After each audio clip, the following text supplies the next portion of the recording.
a essa comunidade de fé, se Deus me dissesse a mim: escolha um tema e você vai pregar esse tema até o fim do seu ministério, eu escolheria: priorize sempre Jesus. Se eu tivesse um tema central para pregar em todo o meu ministério, eu diria que a presença de Jesus é essencial, sine qua non nas nossas vidas. E o que eu mais ouço dizer em atendimento, em aconselhamento, em conversas coletivas é que a vida tem nos consumido. A nossa agenda tem sido maior do que as nossas 24 horas. E isso tem roubado o nosso tempo com Deus. Isso tem subtraído as nossas forças. E quando eu paro para pensar que as pessoas dizem que eu não tenho tempo para buscar a Deus, eu não tenho tempo para orar a Deus, eu olho para Daniel diante de uma agenda de tantos compromissos. Ele sempre na sua agenda tinha 3 momentos de oração para com Deus. O que vale na vida não é o nível de compromisso que temos, é o que é prioridade na nossa vida. Então, se eu perguntar para qualquer um de nós que estamos aqui, perguntar: você tem tempo sobrando na sua agenda?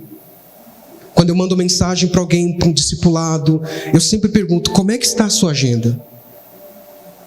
Como é que você está? Você tem um tempinho para a gente bater um papo, conversar?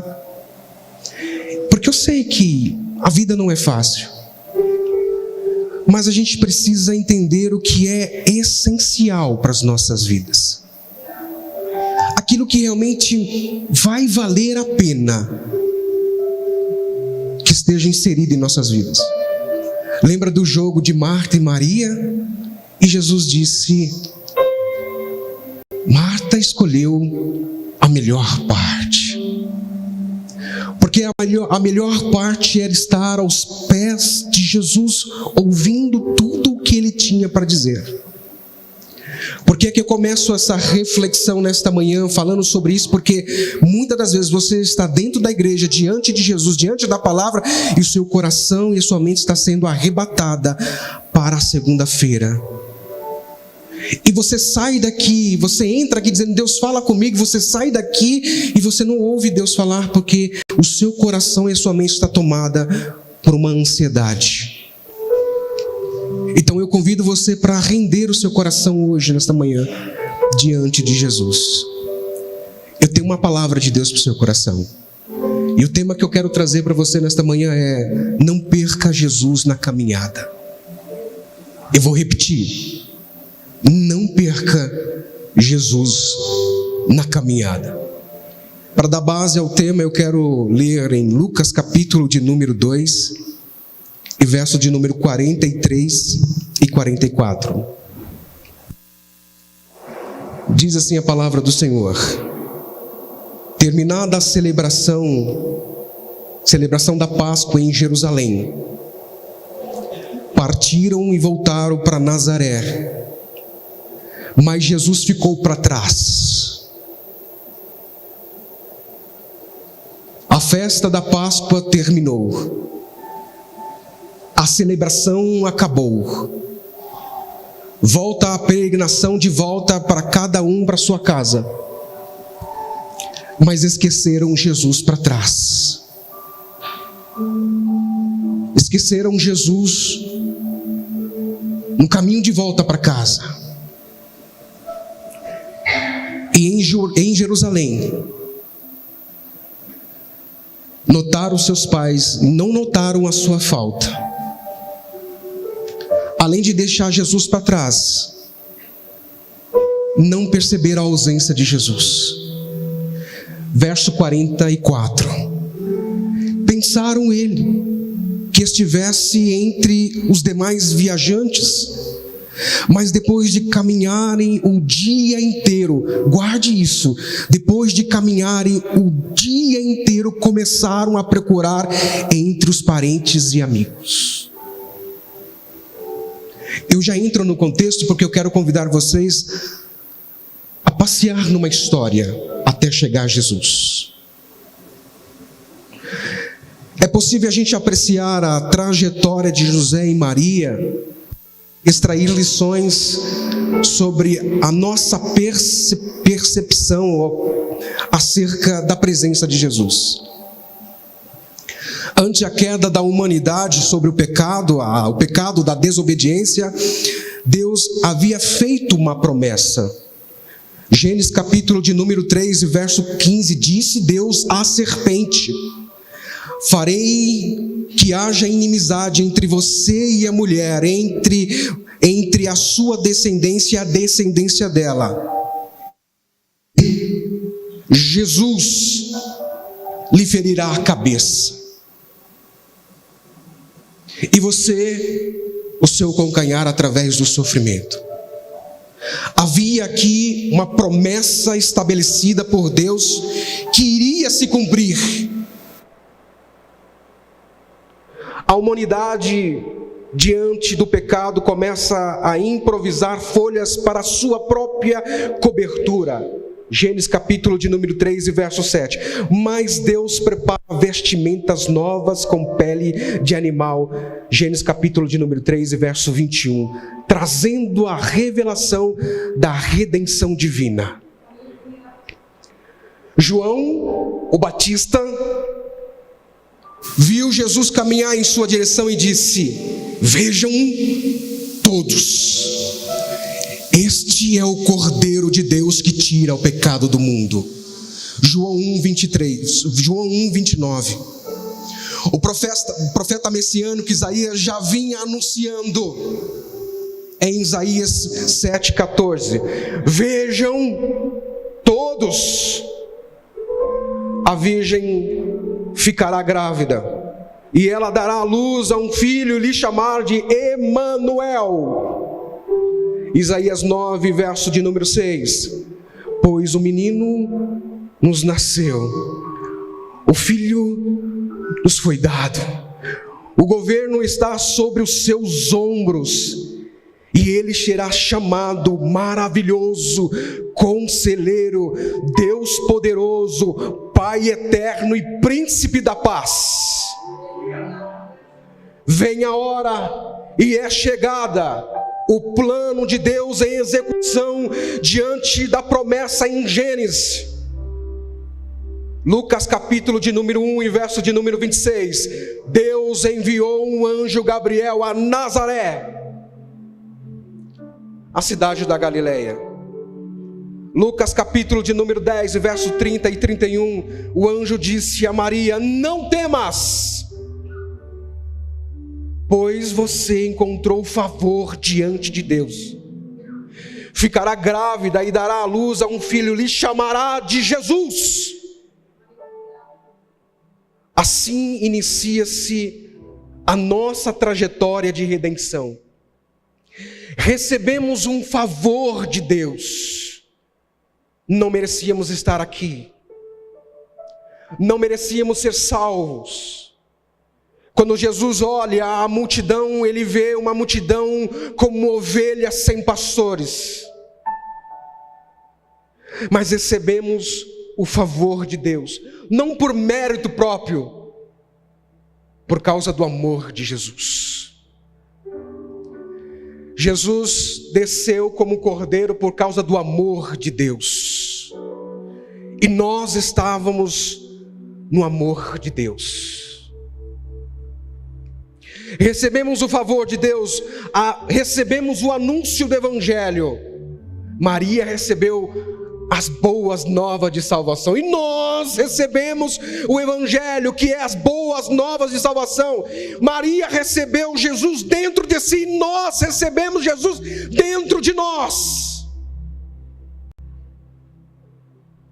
Parece incompreensível tudo o que está acontecendo, essa mudança radical na vida de Maria, num processo de redenção. Talvez você está nesse processo não entendendo nada que está acontecendo, num processo de redenção, tudo está virando ao avesso, parece que aquilo que dava certo, não está dando mais certo. Maria agora teria que dizer a uma sociedade machista, religiosa, sem piedade, que como é que Maria iria explicar que estava grávida, sendo prometida a José? Pense comigo, como é que eu vou sair diante de uma sociedade onde vai me dar sentença de morte por adultério? E o anjo respondeu, Maria respondeu ao anjo, como isso acontecerá? Porque eu sou virgem. O Senhor está dizendo que muitas coisas vão acontecer, mas como é que isso vai acontecer? E o anjo responde para ela, pois nada é impossível para Deus. Talvez você tenha lutado muito para se manter em pé. E você está dizendo nessa manhã, como é que eu vou conseguir me manter em pé? Deus diz para você nesta manhã, que nada é impossível para Ele.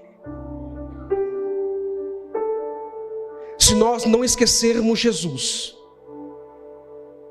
na caminhada da nossa vida, a mensagem para você nesta manhã é que nada é impossível para Deus. Você não está entendendo como é que você vai sair dessa situação. Como é que você vai vencer o pecado? Como é que você vai conseguir contornar esse momento que você está vivendo? Mas se a gente não esquecer Jesus no caminho da nossa vida, a mensagem eu quero refrisar sobre o seu coração, porque nada é impossível para Deus. Ante a isso, o nosso coração se rende, se torna servo dos planos de Deus. Quando a gente para de entender o que é que Deus quer fazer com a nossa vida e soltamos o remo ou o volante do controle da nossa vida, o nosso coração se torna rendido e servo dos planos de Deus. Porque quando Maria começou a entender que não era sobre ela, era sobre Deus e sobre um plano maior do que o dela, em Lucas capítulo de número 1 e verso de número 38, Maria simplesmente responde, sou serva do Senhor. Eu não estou entendendo nada, mas eu entendo que o meu papel aqui na terra é ser serva ou servo de Deus. Deixa eu te explicar, o seu papel aqui na terra não é explicar sobre a filosofia da vida, como é que se forma a vida, não.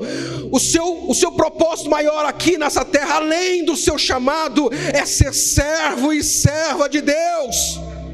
É estar no centro da vontade de Deus, porque quando a gente entende que o nosso coração, a nossa vida, a nossa alma, o nosso espírito está rendido a Deus, você vai dizer como Maria, que aconteça comigo tudo o que o Senhor dizer ao meu respeito. E o anjo se retira de Maria. Diante desta promessa sobre a obra redentora através do menino Jesus,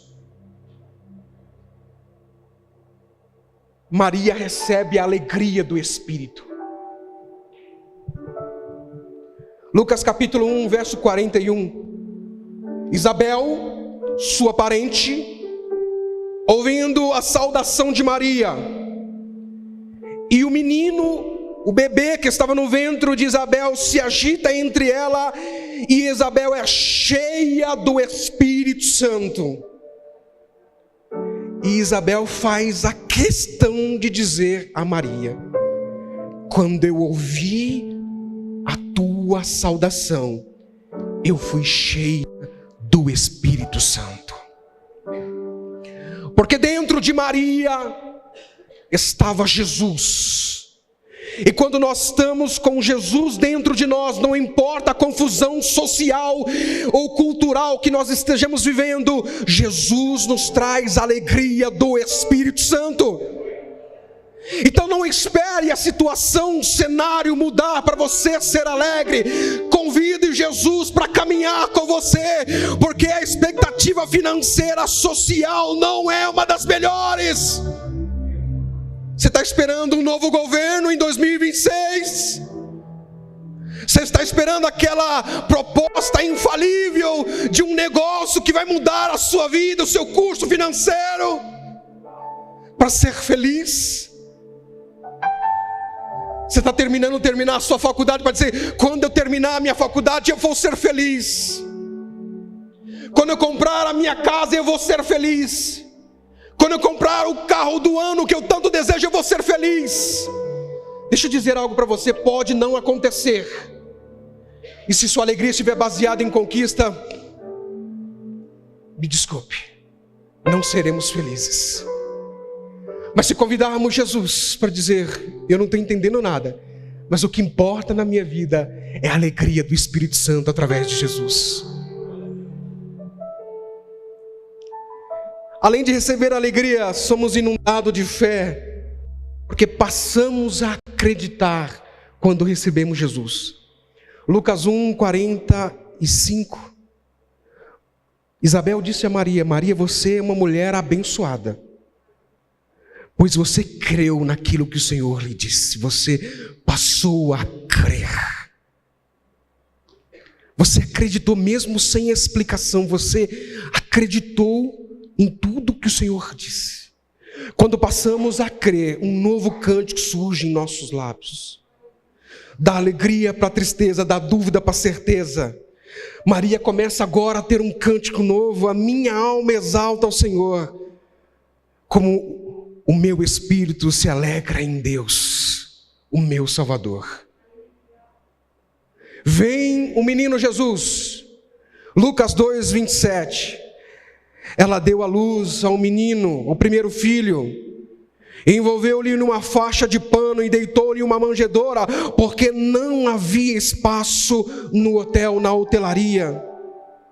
E o anjo anuncia aos viajantes, os pastores de ovelha, em Lucas capítulo de número 2, verso 10 e 11, não tenham medo, trago-lhes uma boa notícia, que lhe darão muita alegria, não só a vocês, mas a todos os povos. Hoje, em Belém, na cidade de Davi, nasceu o Salvador, que é Cristo o Senhor.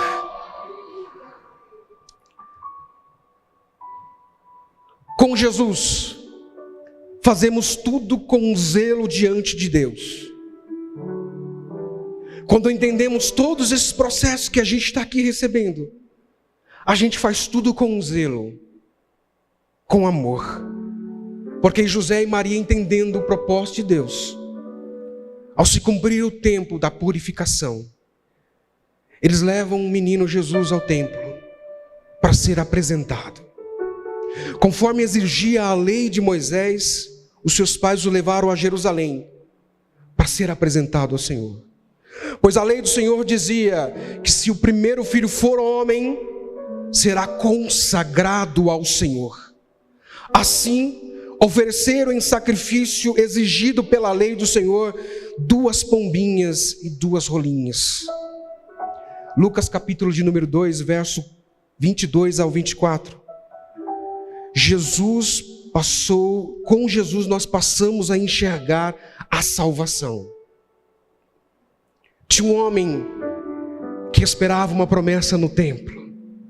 Simeão estava no templo esperando a grande promessa. Quando José e Maria chegam no templo com o menino Jesus, ele tomou em seus braços o menino e começou a louvar a Deus. E ele disse: soberano Deus, agora posso ser levado em paz o teu servo, como prometeste, porque eu vi a tua salvação, que preparaste a todos nós e aos seus povos. Jesus começa a crescer, o menino Jesus começa a crescer saudável e forte, cheio de sabedoria, e o favor de Deus estava sobre ele. Esse é o processo da nossa vida com Jesus. Veja se você não se encaixa nessa trajetória de Maria e José.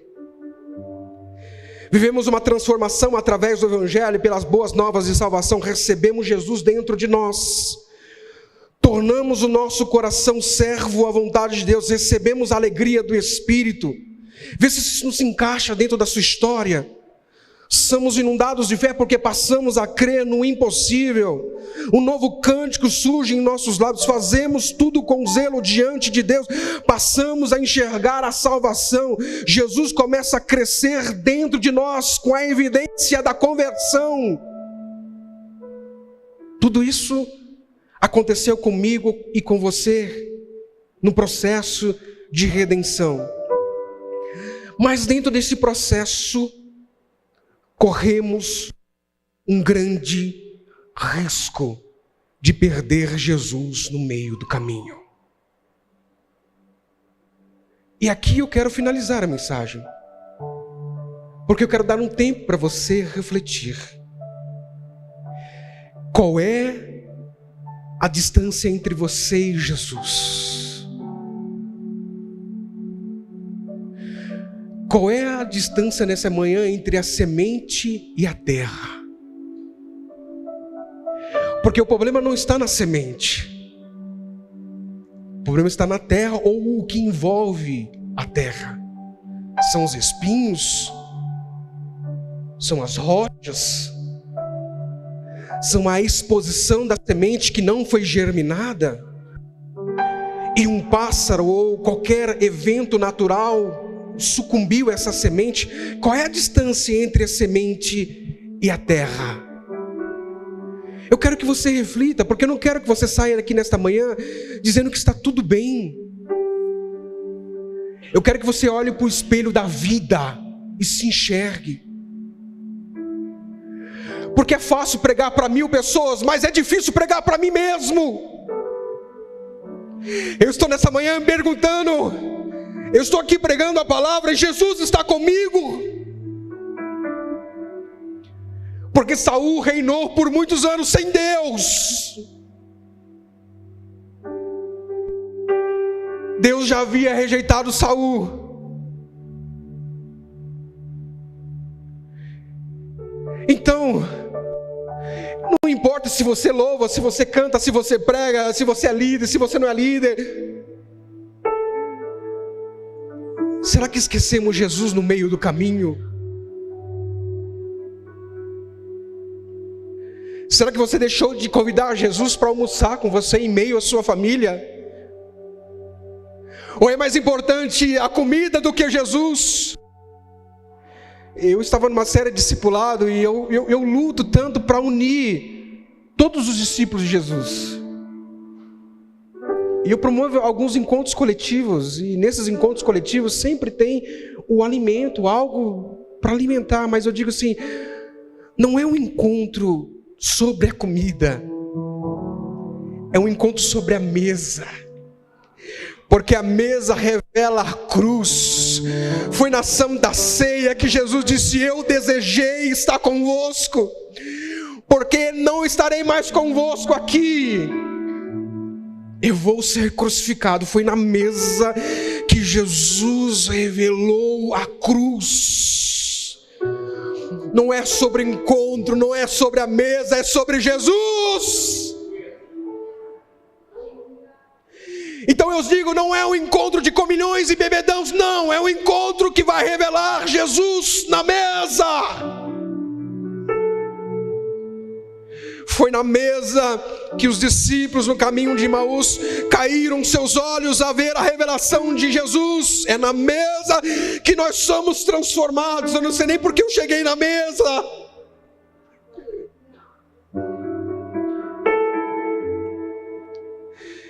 Terminaram a festa. E a festa pode ser uma etapa da sua vida. A festa pode ser um ciclo da sua vida. Terminou a festa, eu aceitei Jesus. Mateus foi fazer uma festa porque conheceu Jesus. E muitas das vezes eu me pergunto, quando eu aceitei Jesus, o que é que eu fiz? Porque Mateus fez uma festa para Jesus. Convidou os pobres, os pecadores: venham, venham, eu tenho uma notícia extraordinária para dizer para vocês. O que é, Mateus? Eu encontrei Jesus. Eu estava largado na alfândega, eu estava largado lá, e Jesus olhou para mim e disse: vem, me segue. Ele me chamou. Eu era funcionário de Roma, eu larguei tudo, porque eu ouvi o chamado de Jesus. Então, porque eu conheci Jesus, porque Jesus está comigo, eu decido fazer uma festa para Jesus. Eu te pergunto, você talvez aceitou Jesus, talvez você está num processo de transformação, de desenvolvimento, mas a grande pergunta que eu te faço: você ainda celebra o Senhor? Você ainda faz festa ao Senhor? Como eu tenho saudade da minha época de adolescente, em que tudo era motivo de culto de ação de graça. Eu fui para o hospital, quebrei o dedinho do pé, eu estou recuperado. Vamos fazer um culto de ação de graça. Porque eu acredito que isso é um princípio do reino. É uma história, tá? Não é um fato, mas Jesus vai dizer em Lucas 15, que quando o filho voltou, ele fez um banquete para receber o filho. O que isso quer dizer para nós? Que a gente não pode parar de celebrar a vida de Jesus dentro de nós. O mundo tem tirado essa celebração, essa alegria dentro de nós. Sejamos sinceros. Quanto tempo você já não chora mais em oração? A mensagem acabou. Eu quero te levar a uma reflexão. Quanto tempo você já não ora e já não sente mais a presença de Deus? E por não sentir e não ouvir mais a presença de Deus, ouvir o que Deus tem para você, você tem corrido em tantas portas para ouvir pelo menos uma resposta. Você quer ouvir um sim, uma aprovação. Mas deixa eu te dizer, a gente planeja, mas o sim ou não vem de cima para baixo. Vem de cima para baixo. Então entende que a maior conexão que a gente tem que fazer na terra não é apenas com pessoas que podem nos ajudar. A minha conexão principal é de baixo para cima. Acabou-se a festa, acabou-se a Páscoa. E quando a festa se acaba, quando o momento de alegria, o ciclo de alegria se acaba, parece que a gente esquece Jesus. Está tudo dando certo, você está na igreja dizendo: obrigado, Jesus. Mas se alguma coisa der errado, você esquece de agradecer a Jesus, até por aquilo que não está dando certo. Porque ainda que não haja mantimento na oliveira, ainda que os animais sejam arrebatados, todavia eu me alegrarei no Senhor. No momento de tristeza da sua vida, você tem esquecido daquele quem é a sua alegria. Então reflita nesta manhã. Reflita nesta manhã. Qual é a distância que você está de Jesus? Porque a distância que José e Maria estavam de Jesus era de um dia. Mas parece que demoraram mais de um dia para encontrar Jesus, porque ao terceiro dia encontraram o menino de 12 anos discursando ante a doutores da lei, e todos se maravilhavam. Agora eu quero despertar um sentimento dentro de vocês. Se porventura você perdeu o seu filho diante de uma multidão, qual é a sua reação? Eu ouvi alguém sussurrar desespero. E quando você encontra o seu filho em meio à multidão, o que é que você vai dizer? Qual é o seu sentimento? De alegria. Eu encontrei meu menino, eu encontrei minha menina, que estava perdida em meio à multidão. Eu confesso que eu sou um pai muito medroso em perder a minha filha, então eu andava colado com a minha filha, assim, principalmente quando a gente ia para a praia, para eu não perder ela. Mas imagine eu perdendo a minha filha numa visão de uma multidão. Eu me desespero. Uma vez eu estava na praia e eu vi um monte de pessoas assobiando e batendo, e eu falei: o que é isso aqui que está acontecendo aqui? E alguém me disse, é que tem uma criança perdida, então todo mundo faz isso. Está na hora de você sinalizar que você está sem Jesus. Grite, clame, busque, erga as mãos e diga: eu estou sem Jesus, eu preciso de Jesus. Manifeste essa sua necessidade, não fique inquieto, não fique indiferente.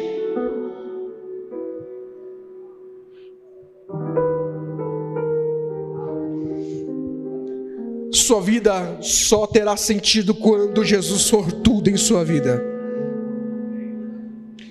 Sua vida só terá sentido quando você entender que Jesus é tudo em sua vida. Sandra, eu entendi que eu preciso voltar para Jesus. E talvez eu voltar para Jesus, você está dizendo: Sandra, eu estou há 10 anos na igreja. Isso não significa nada para nós. Faz sentido para vocês? Vocês estão comigo na mensagem? Está todo mundo quieto, eu fiquei preocupado agora. Será que eu fui tão duro assim? Alguém está dizendo: foi, Sandro. Final do culto eu te encontro, viu? Eu te pego ali na esquina ali, da rua Flacker. Mas quando eu percebo que eu estou distante de Jesus, eu preciso fazer como José e Maria, voltar para Jerusalém. Obrigado, Adriana. Eu preciso voltar para o lugar onde eu perdi Jesus. E essa Jerusalém pode dizer muitas coisas na sua vida. Não é um espaço geográfico, é o lugar onde você perdeu Jesus. É o lugar onde você esqueceu Jesus. É o lugar onde você perdeu a sensibilidade pela presença de Jesus. É este lugar que você precisa voltar, e é hoje. Não saia daqui sem voltar para a sua Jerusalém. Não volte para casa sem voltar para a sua Jerusalém. Lucas capítulo de número 2, e é o último versículo. Ministério de Louvor, por favor. Lucas 2:45. Como não encontraram Jesus onde estavam? Talvez a situação que você está vivendo hoje, você não vai encontrar Jesus, porque não foi aí que Jesus te colocou.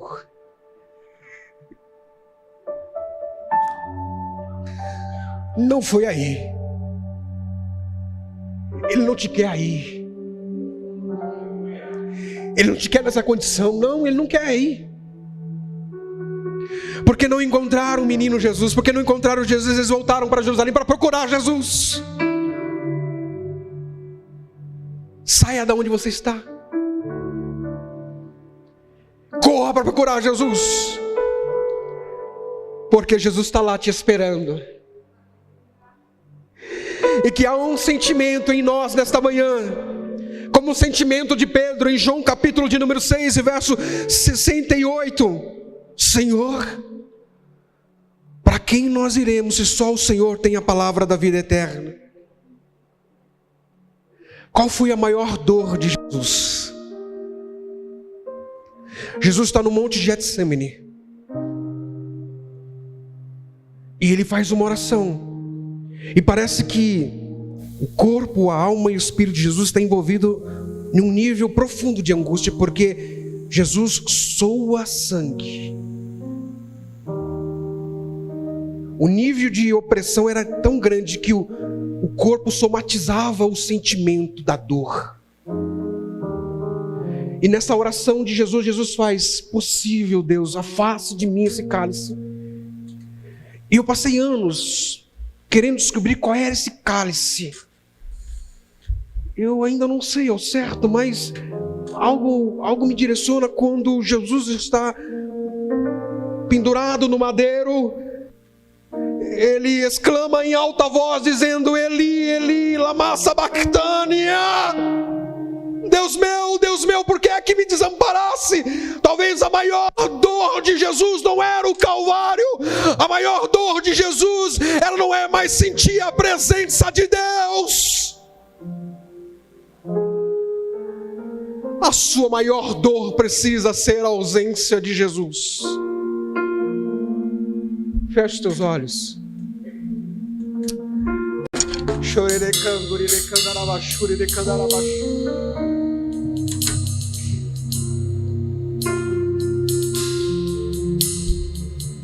Espírito Santo, toca nesse coração nessa manhã. Sim, por favor. Transforme esse coração em carne, por favor. Permita que a semente da tua palavra germine sobre esse coração, trazendo arrependimento. Nós reconhecemos nesta manhã que sem ti nós não somos nada e não seremos nada. Se não fosse o Senhor, não estaríamos aqui. O meu túmulo já estaria escrito o meu nome. Mas o Senhor me deu uma segunda chance. O Senhor deu uma segunda chance para a tua igreja. Porque você olhou para a CBN e viu que éramos como ovelhas sem pastor. E a sua maior preocupação como pastor, o bom pastor, vamos alimentar esse rebanho. Eu estou disposto a multiplicar pães em peixes para alimentar esta igreja. Porque eu não quero que os meus filhos andem sem provisão.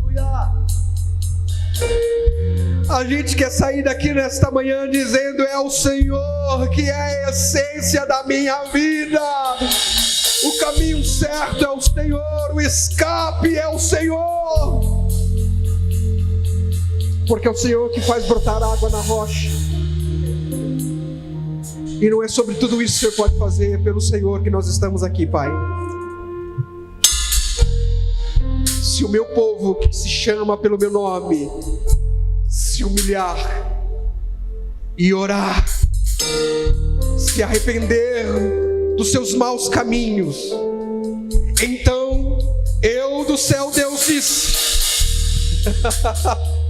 eu perdoo os seus pecados,